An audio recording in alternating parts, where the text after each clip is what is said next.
మీరు మీ అభిమాన shows and serials TV కన్నా ముందు ఈటీవీ విన్ యాప్లో చూడండి. Download and subscribe to ETV win app. 99 రూపాయలు మాత్రమే.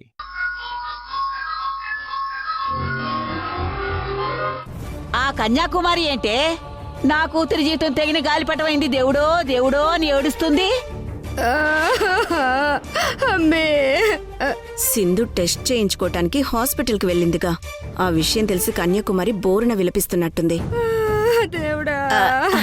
అదేనత్తయ్య, ఆ తాగుబోతు దాసుతో తన కూతుర్ని 2 రోజుల తర్వాత పంపించేస్తామన్నాం కదా, అందుకే ఏడుస్తున్నట్టుంది. కూతురు అల్లుడితో వెళుతుంటే సంతోషపడాలి గాని ఇలా ఏడవడం దేనికే? దాని ఏడుపు మన ఇంటికి దరిద్రమే. దాన్ని ఏడవద్దని చెప్పు. నేను చెప్తానులే అత్తయ్య. చెప్పినా ఇంకా ఇక్కడే ఉన్నావేంటే? వెళ్ళి చెప్పు. బుద్ధి లేకపోతే సరి. పిల్లలు, మీరు ఇలా కూర్చోండి. మీరు అలా గొడవ పడకూడదు. ఇద్దరు కలిసి చక్కగా ఆడుకుంటూ ఉండాలి, సరేనా? ఇంకెప్పుడు మీరు గొడవ పడకూడదే, ఓకేనా? అలాగే బామ్మ.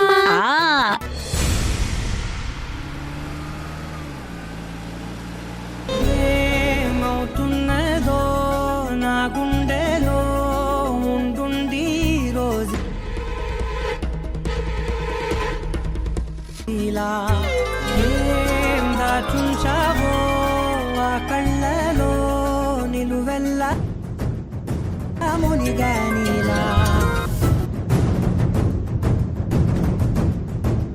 ఈ సంగతే నచ్చింది చాలా, సందడే నా లోపల. యశ్ ఎందుకు ఎన్నిసార్లు ఫోన్ చేసినా లిఫ్ట్ చేయటం లేదు?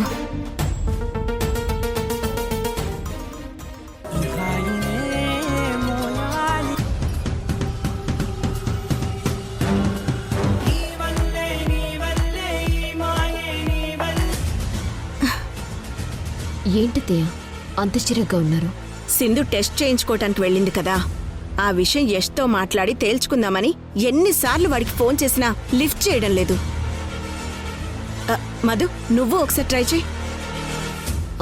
అలాగే అత్తయ్య.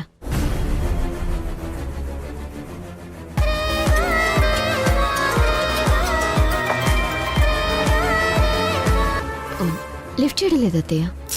మళ్ళీ ట్రై చేయి. నిన్న మొన్న నా తీరులో లేనే లేదే.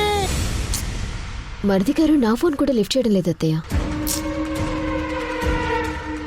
వీడికి ఏమైంది అసలు? అయ్యో, నా కూతురు జీవితం నాశనం అయిపోయి ఉండదు వదినా. అయ్యో వదినా, అంత అయిపోయి ఉండదు వదినా, అంత అయిపోయి ఉండదు. ఏమైంది? మా ఎమ్మి బతుకు జరిగిన గాలిపటంలో అయిపోయి ఉండదు వదినా. మేము వద్దు వద్దు అని చెప్తుండా సింధుని ఇంటికి తీసుకొచ్చుండారు.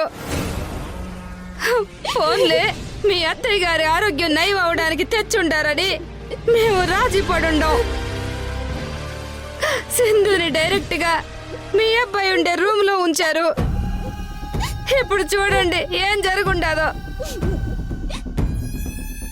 సింధు ఇంకో బెటర్ కంటే మీ అబ్బాయి ఇక సింధుని వదలడు.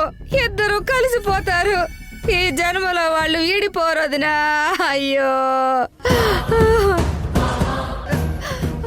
ఏంటి తాగుతాయిది? నేను ఎంచుకున్న నా భవిష్యత్ అంతా బద్దలైపోయి ఉంటది. నేను మిమ్మల్ని ఎంతగానో నమ్ముండాను. ఏదో ఒకరోజు ఆ పెద్ద నా మెళ్ళ తాళి కట్టిస్తానని.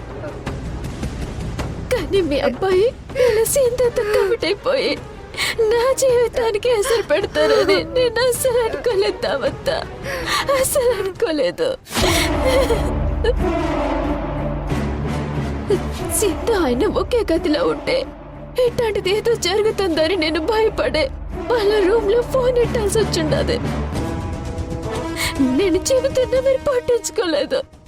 నా కొడుకు నేను గీసిన గీత దాటడు అని ఎంతో గొప్పగా చెప్పుండారు. గీత దాటడమే కాదు, ఏకంగా సింధు దుప్పట్లోనే దూరిపోయి ఉంటారు. ఇప్పుడు నా బతుకంతా ఆగమ్య గోచరమైపోయి ఉండదు. అయ్యో,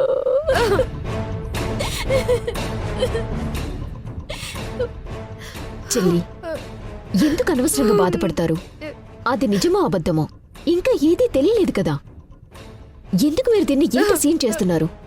మీరు బాధపడి అత్తయ్యగారిని బాధపెడతారు ఎందుకు? ఊరుకోండి చెల్లి. ఇంకేం తెలియాలి మధు? అక్కడ బామ్మ పిల్లలతో మీకు చెల్లి కావాలా తమ్ముడు కావాలా అని అడుగుతా ఉంటే తెలిసిపోవడం లేదా ఏంది? అమ్మే, అయ్యో,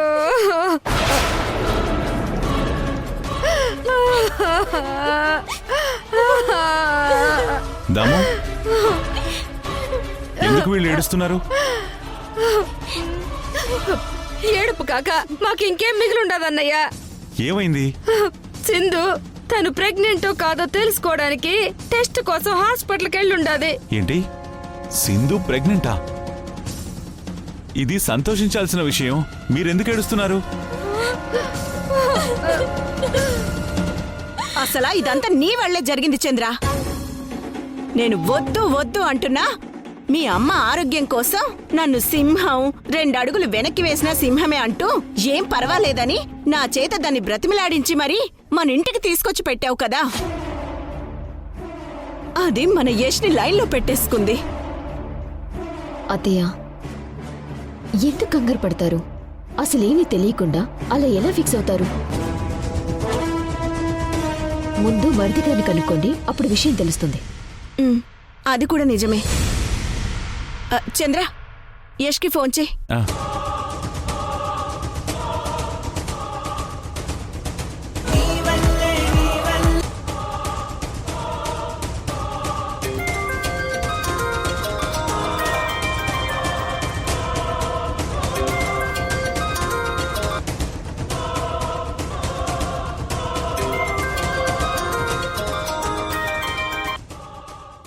చెప్పు నాన్న.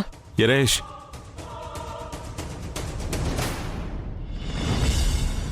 నేను విన్నది నిజమేనా?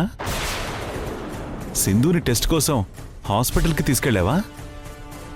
ఈ విషయం నాన్నకి ఎలా తెలిసిపోయింది? సింధు చెప్పుంటుందేమో.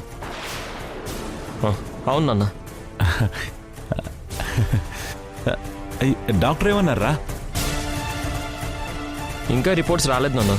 సింధు ఇంటికి వస్తుంది కదా, తన్నే అడగండి, అన్ని వివరంగా తనే చెప్తుంది. చంద్ర, వాడితో నేను మాట్లాడతాను, ఫోన్ ఇలా ఇవ్వు. యష్, మీ అమ్మ మాట్లాడుతుందట్రా. ఆ విషయం మీ అమ్మతో కూడా చెప్పరా. ఇదిగో ఇస్తున్నాను. అమ్మో, అమ్మ మాట్లాడుతుందా? ఇప్పుడు అమ్మ నన్ను కడిగేస్తుంది. ఏం చేయాలరా దేవుడా. నానా, నేను ఆఫీసులో వర్క్లో బిజీగా ఉన్నాను. ఈవినింగ్ ఇంటికి వచ్చినప్పుడు అమ్మతో మాట్లాడతానని చెప్పండి. అలాగేరా, అలాగే. ఉంటాను, బాయ్.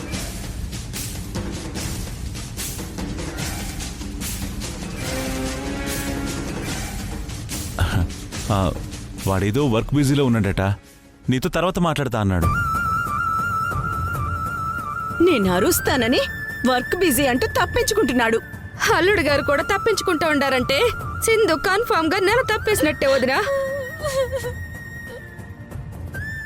అమ్మే, ఏంటితో మనకున్న బంధం తెగిపోయి ఉండదు, తెగిపోయి ఉండదు.